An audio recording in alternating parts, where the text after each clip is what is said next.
Court is in recess for now. They're taking a lunch break, but they're set to resume in about 45 minutes. With that being said, we go to our boots on the ground correspondent Dray Clark. He's been following this case from the beginning, and he's in Brunswick, right outside that courthouse. Dray? All right, Tashani, good afternoon. Yeah, the prosecution just wrapping up their cross-examination of Travis McMichaels, the man who was seen on video shooting and killing Ahmaud Arbery. Yesterday, McMichaels appeared very confident on the stand and trying to paint Ahmaud Arbery as the aggressor. Today, he looked very unsure, second-guessing himself. The prosecution hammered down, continuing to ask him, you know so much about de-escalation tactics. You are trained as a law enforcement person in the U.S. Coast Guard, and yet you continue to pursue a man that you said, by your own words, did not have a weapon. In fact, you testified that when you tracked him down and pulled alongside of him, Ahmaud Arbery never said anything threatening to you verbally or did anything physically to make you think your life was in danger. And you also had a 12-gauge shotgun in your vehicle. She said you had every opportunity to turn around and simply wait for the police, and you didn't do that. Let's go back into the courtroom so you can take a listen to what Travis McMichaels said, or at least part of what he said under cross-examination. You don't know who stole your gun. There was no probable cause to arrest Mr. Arbery for the theft of your handgun on January 1st, 2020. No, ma'am.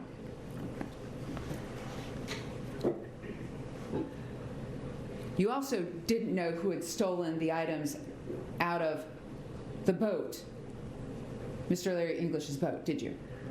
No, but I had a probability. I was thinking that the probability of who was doing that was the one that continued to go into this house, that has been caught in this house several times, which was Mr. Arbery. But you had no evidence he'd ever taken anything off of Mr. English's boat? Other than that there's been stuff stolen out of that house and that he has been in that house several times. And so Travis McMichaels kept making reference to this February 11th incident when he was driving through the Satilla Shores neighborhood and he saw a black man that he believed to be Ahmaud Arbery. And when he confronted him, he says that Arbery reached for what he thought was a gun. So he presumed when he saw this black man driving through the neighborhood or jogging through the neighborhood on February 23rd, that it was that same person and that he may be armed and dangerous. And that's why he and his father grabbed their guns and started chasing him. But they also admitted they never actually saw Ahmaud Arbery steal anything.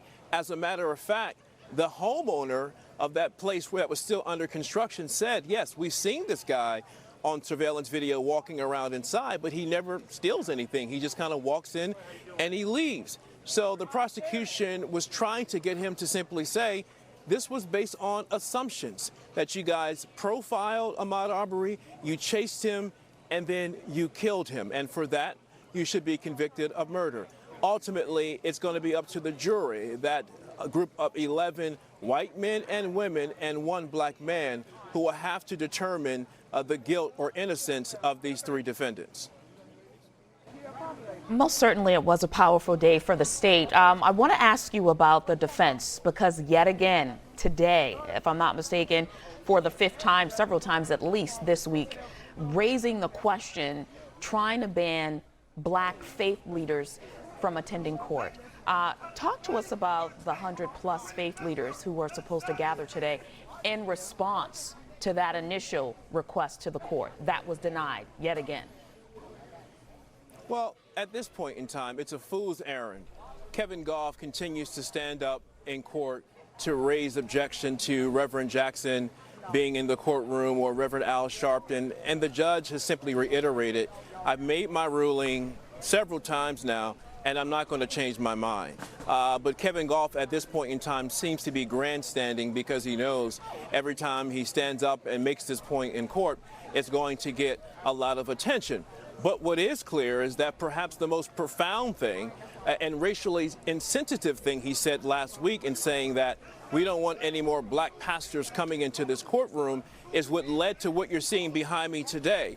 Hundreds of black pastors from all across the country, men and women, driving here, flying here, doing whatever they can to get here to Brunswick, Georgia, to first stand and pray with Ahmaud Arbery's family, and then to send a message to Kevin Goff that there is absolutely nothing you can say or do that can stop us from being either here outside the courthouse or being in the courtroom with Ahmaud Arbery's family. Make no mistake about it. They're only here because of what Kevin Goff did last week, because of what he said last week in trying to get the judge to bar not pastors from the courtroom, but black pastors. Many people took offense to that. They thought it was racially insensitive, and so they came here today with purpose to send a message to him that we are not going to tolerate you telling us where we can go and who we can sit with in the courtroom. And Dray, right now we see a beautiful sea of brown-skinned men. But can you talk about the racial makeup of these pastors? Because from what I'm hearing, it's a diverse group that all descended on Brunswick, Georgia for this very event. It is a very diverse group. There are both black men and women here along with white men and women. It is cross-denominational here. You have members of the Jewish community who have gathered to stand alongside with these black men and women. Members of the Nation of Islam are here as well. So it really spans the gamut in terms from the faith community, all of them coming here together to present one united front that racism, white supremacy, any of that stuff that somehow Kevin Goff thinks is acceptable in the courtroom, or for that matter here in Brunswick, Georgia, is not acceptable. They're sending the message that the Arbery family has a lot of support, both near and far. And so in just a few minutes from now, they will pray with Ahmaud Arbery's family, both his mother and father and other family members. And then later on this afternoon, they will march through the streets of Brunswick as well. It is a pivotal moment, without question, here in this trial, because you had the shooter inside testifying about killing Ahmaud Arbery, and outside you have this massive gathering of black men and women who are here today to show their support for the family. But Dray. yeah, very diverse crowd. Yeah, absolutely, and a powerful show of support. Dray, thank you for that report, and we look forward to checking back in with you later on today.